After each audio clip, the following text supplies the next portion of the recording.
Still on the topic, the science of being deathless, I'm going to take my reading from the book of Matthew 6:19, and I'll be dealing squarely with understanding residue. So pay strict attention. We'll be talking about residue, what residue really are, or really is. Lay not up for yourself treasures upon earth, where moth and rot doth corrupt, and where thieves break through and steal. Mark this word, moth and rust. That's Matthew 6:19.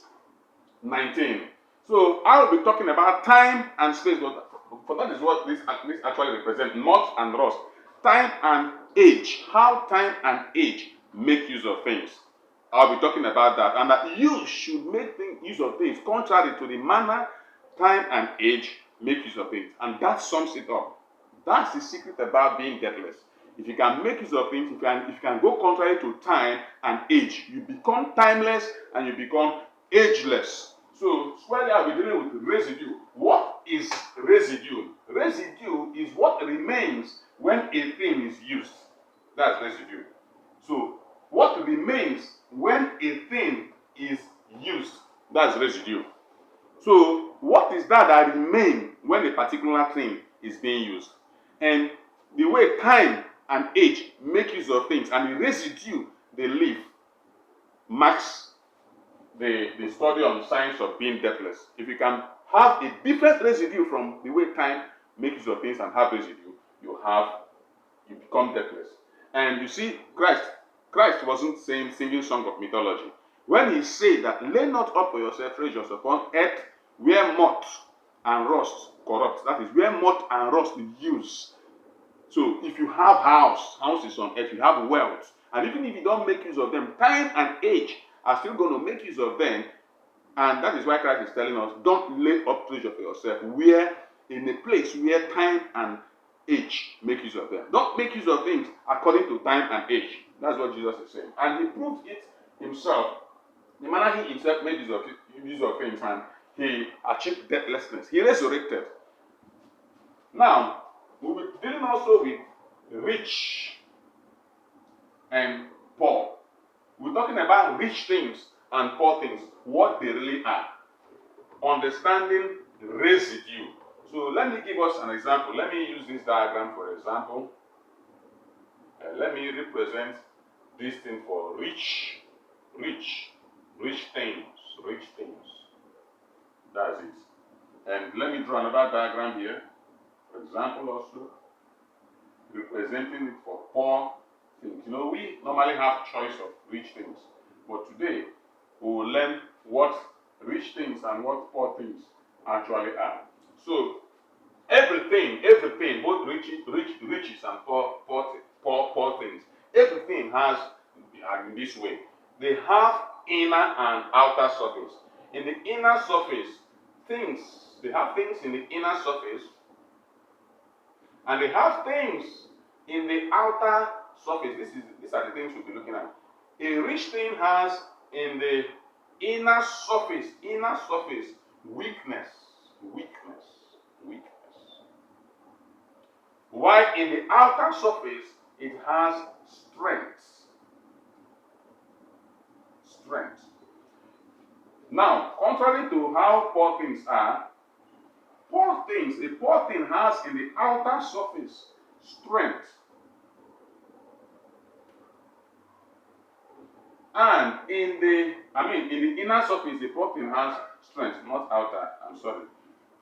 Inner surface, a poor thing has strength. Then in the outer surface, a poor thing has weakness.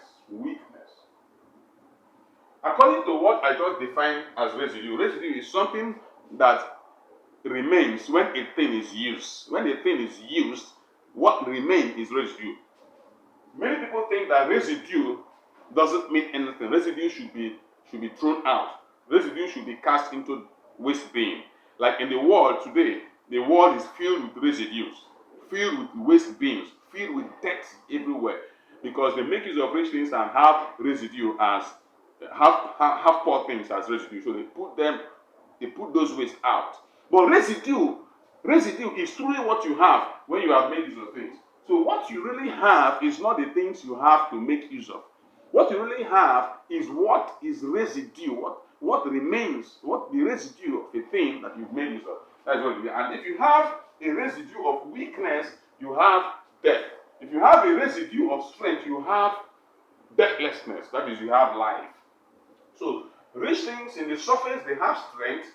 And when you are making use of a rich thing, you are making use of the strength in the surface. And then, in the inside, it has weakness. So when it gets to the inside and weakness becomes the residue, you dispose what the rich thing that you are making use of. So you dispose the residue and you think that you have disposed it, but that is really what you have. If you don't even make use of rich things, time and age is going to make use of them also. So the manner time and age make use of things, time and age make use of rich things. Time and age do not make use of poor things. They make use of rich things.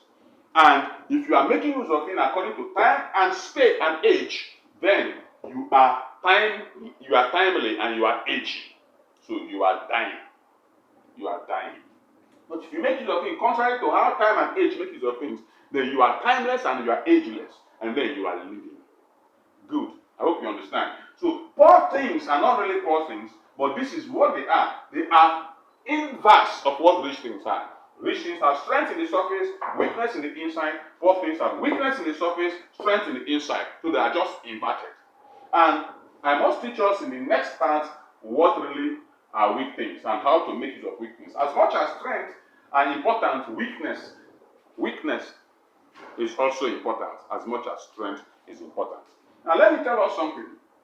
Do you know that the earth where we are, the globe, the earth itself works against time, doesn't go according to time? Yes, but the problem with the earth is that it doesn't have strength to contradict time enough, but it is actually contradicting time. The earth rotates anti-clockwise. Let me give you an example. This is, for example, the earth where we are. It is rotating anti-clockwise. It is rotating this direction. My clock itself is going this direction, this other direction. That's how clock goes. Clock is ticking this direction. But the earth is rotating anti-direction against time. But unfortunately, the earth doesn't have speed enough to go against time in order to be timeless and ageless. Albert Einstein postulated that for an object to have speed enough to become timeless or dilate time, that and space, that object must travel at the distance of 186,000 meters per second. That is the speed of light. So if an object is traveling at the speed of light, so I don't mean the earth can rotate at the speed of light while going against time, the earth will be ageless and timeless. And if the earth is ageless and timeless, we won't be talking about the science of being deathless, because we all on earth will be ageless and timeless. I told us when I came to us about, when I was dealing with the visibility of the spiritual world, I told us that the earth has an inner place. It has two wheels, the inner wheel and outer wheel. Then the surface wheel of the earth is the spiritual world where we have angels and angels, yes, even demons. I told us that, if you can remember. Then that place is rotating even more than the speed of light, and that is why angels are ageless and timeless.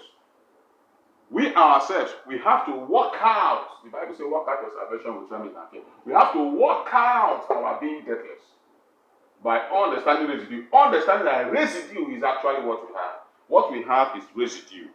So when we have a residue of weakness, then we are dying.